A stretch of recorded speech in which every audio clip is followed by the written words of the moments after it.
দুটি সংখ্যার অনুপাত 6:17।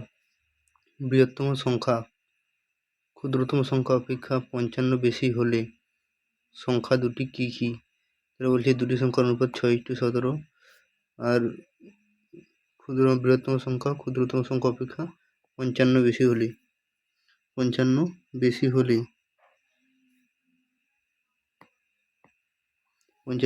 সংখ্যা দুটি কী কী? এখানে গ্যাপটা দেখো 6:17, এখানে গ্যাপটা হচ্ছে 11 সমান কত বলেছে? 55। 55 বলেছে। 11 সমান যদি 55 হয়, 1 সমান হচ্ছে 5, 1 সমান 5। তাহলে ছোট সংখ্যা হবে 6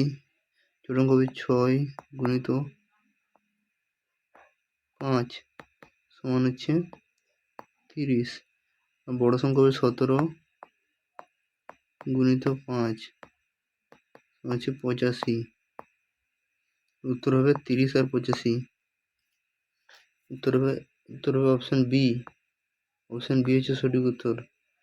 85, বৃহত্তম সংখ্যা হচ্ছে 85 আর ক্ষুদ্রতম সংখ্যা হচ্ছে 30।